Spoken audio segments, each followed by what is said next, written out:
Battle through the haven के इस episode की शुरुआत में जंगल के अंदर हम जियान को बैठे हुए देखते हैं, जहाँ पे इसने अपने क्लोन को बना लिया होता है। और इसे देख के जियान कहता है कि इस क्लोन की जो पावर है वो अभी डाउलिंग लेवल पे है, तो अब मुझे विंड थंडर पावर को कंबाइन करना होगा जिससे कि इसे ट्रेन कर सकूं। और उस समय जब मैंने 3000 लाइटनिंग बोल्ट्स को प्रैक्टिस किया था तब मैंने थंडर क्लाउड से थोड़ी सी विंड और थंडर पावर को एब्जॉर्ब भी कर लिया था, लेकिन इतने कमजोर क्लोन के लिए इतना काफी नहीं होगा। और तभी वो स्पिरिट कहती है कि आखिर किसने कहा कि तुम्हें विंड और थंडर की पावर को इस्तेमाल करना पड़ेगा, वो तो बस एक तरीका ही है ट्रेनिंग का। तो इसका मतलब ये है कि बाकी के एनर्जी सोर्सेज को भी इस्तेमाल किया जा सकता है, जैसे कि तुम्हारी बॉडी की स्ट्रेंज फायर जो कि विंड एंड थंडर पावर से कहीं ज्यादा स्ट्रॉन्गर है। तो अगर तुम्हें इसे अपने क्लोन के साथ इंटीग्रेट कर सके, तो यहाँ तक कि अगर फ्यूचर में तुम्हारा सामना एक स्ट्रेंज एनर्जी से भी होता है जो कि तुम्हारी सोल को रोक सकती हो, तो तब भी तुम्हें उससे डरने की कोई जरूरत नहीं पड़ेगी। और इस तरीके से सोल क्लोन की जो एक लौती वीकनेस होगी वो भी ठीक हो जाएगी। तो जियान कहता है कि लेकिन ये जो फॉलन हार्ट फ्लेम है ये सोल की एनिमी है, और जो भी सोल क्लोन इसके साथ कांटेक्ट में आता है तो वो तो तुरंत ही रिफाइन हो जाता है ना। इस दुनिया के अंदर जो ज्यादातर रिचेस और ऑनर्स मिलते हैं वो खतरे में ही मिलते हैं, और अगर तुम कोशिश भी नहीं करते हो तो इसका प्रॉफिट भी कैसे मिल सकता है। और यहाँ तक कि वैसे तुम तो फॉलन हार्ट फ्लेम को भी रिफाइन कर चुके हो, तो क्या इससे तुम्हारी सोल के ऊपर कोई भी नेगेटिव इम्पैक्ट पड़ा है क्या। और तभी क्लोन कहता है कि मेरे हिसाब से तुम कोशिश करके देख सकते हो, जिसके बाद जियान जो होता है इसके लिए मान जाता है और अपनी फॉलन हार्ट फ्लेम को अपने क्लोन के ऊपर डालने लगता है। और इस फॉलन हार्ट फ्लेम की वजह से ये जो क्लोन होता है तड़पने लगता है। तो ये जो स्पिरिट होती है तुरंत ही इस क्लोन के पास आके कहती है कि सबसे पहले तो तुम शांत हो जाओ और अपना टेम्परेचर कम करो और उस टेम्परेचर लिमिट का पता लगाओ जिसमें क्लोन टिक सके,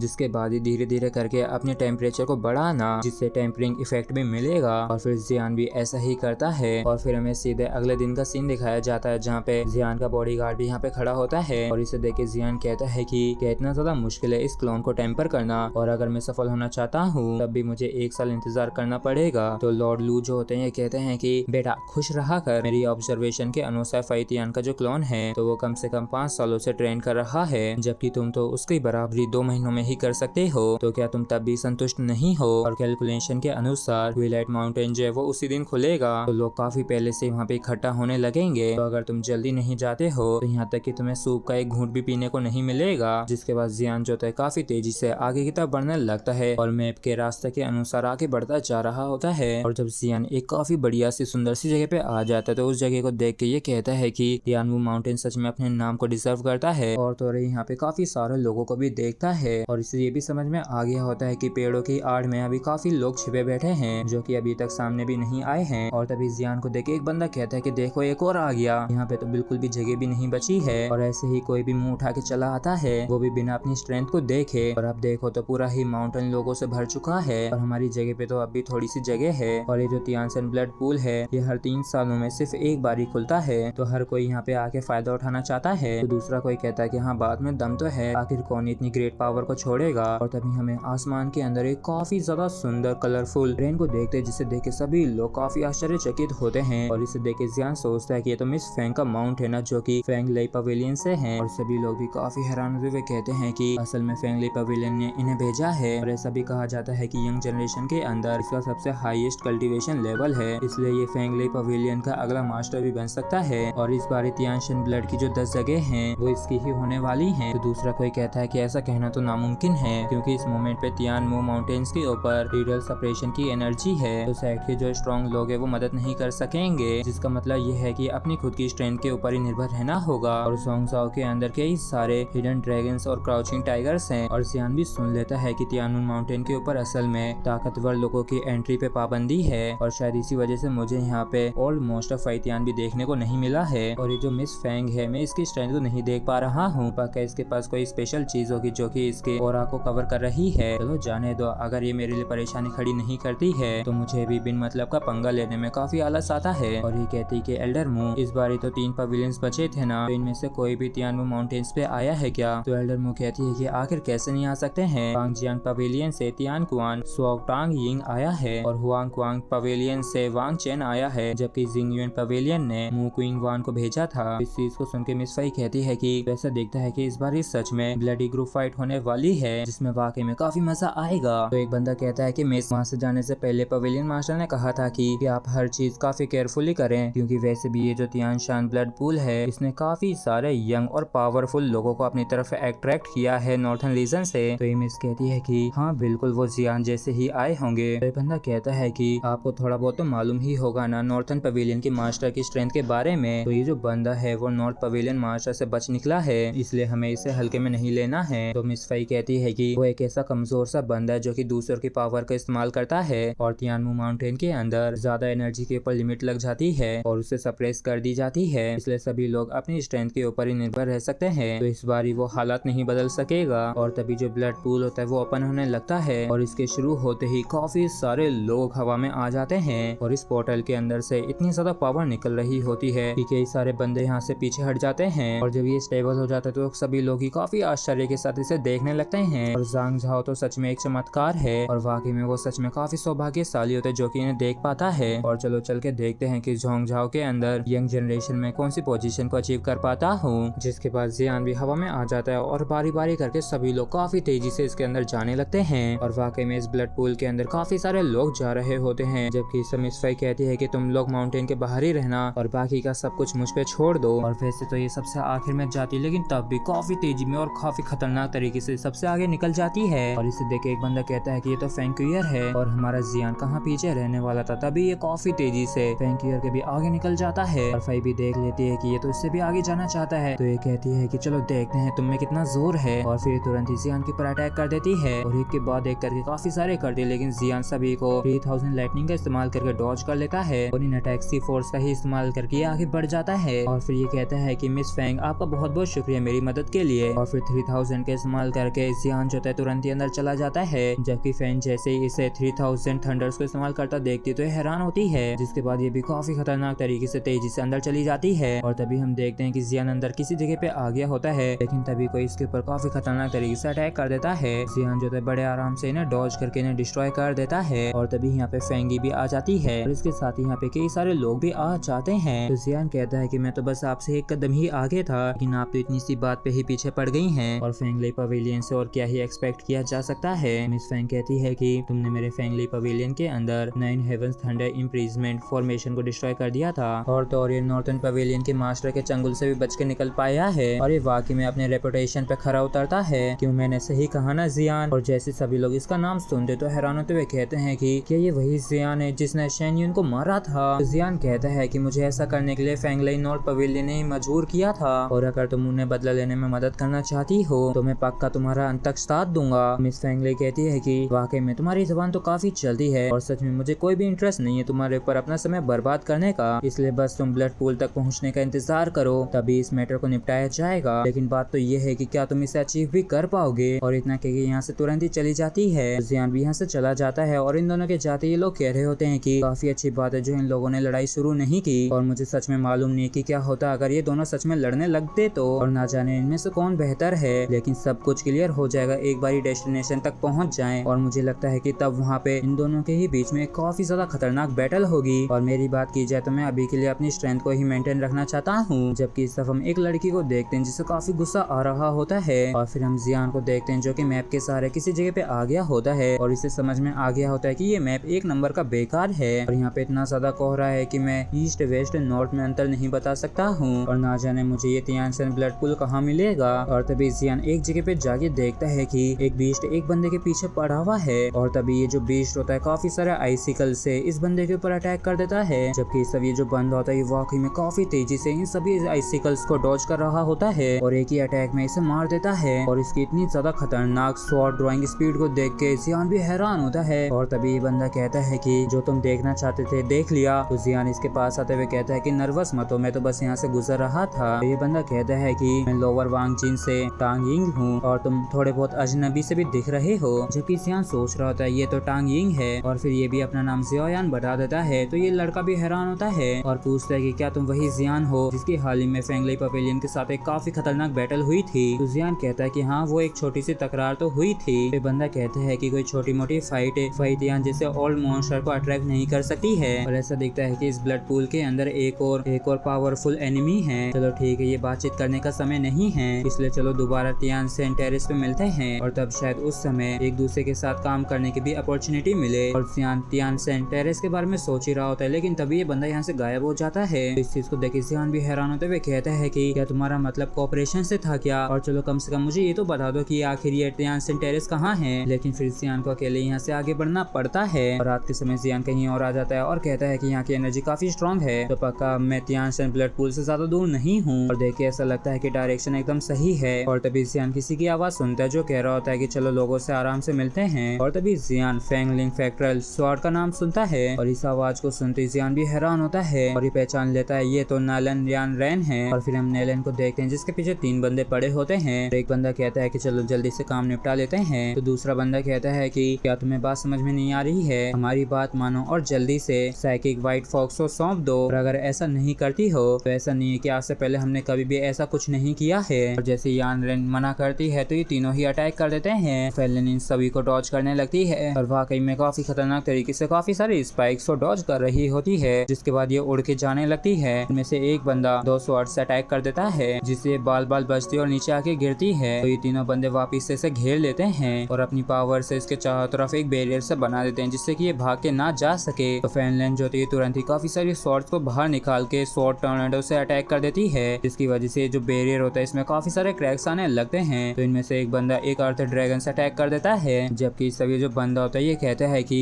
अर्थ स्पिरिट सेट की ये जो अर्थ मेल्टिंग मेथड है इसमें वाकई में थोड़ी तो बात है। जबकि इसका फेनलैंड तुरंत ही अपनी स्वॉर्ड से काफी खतरनाक स्लैश अटैक इस ड्रैगन के ऊपर कर देती है, लेकिन इस ड्रैगन को कुछ भी नहीं होता है और ये ड्रैगन इसको इंजर्ड करने ही वाला होता है। लेकिन तभी आसमान से जियान की जो स्वॉर्ड होती है इस ड्रैगन के ऊपर आके गिरती है और इसे डिस्ट्रॉय कर देती है। और इसके साथ ही यहाँ पे जियान भी आ गया होता है और इनमें से एक बंदा कहता है कि आखिर तू कौन है और कहाँ से आया है, इस मैटर का तेरे साथ कोई भी लेना देना नहीं है, इसलिए प्लीज अपने काम से काम रखिए। तो जियान कहता है कि यहाँ पे तो कितने सारे लोग हैं जो एक बेचारी लड़की के ऊपर जुल्म कर रहे हैं और वैसे भी मुझे किसी भी साइड से कोई डर नहीं लगता है। और ये लड़की भी पहचान लेती है कि ये और कोई नहीं बल्कि जियान ही है। और इसी के साथ फ्रेंड्स हमारा एपिसोड भी यहीं पे खत्म होता है। अगर आप लोगों को वीडियो अच्छा लगा तो प्लीज चैनल को सब्सक्राइब और वीडियो को लाइक करना बिल्कुल भी ना भूलें।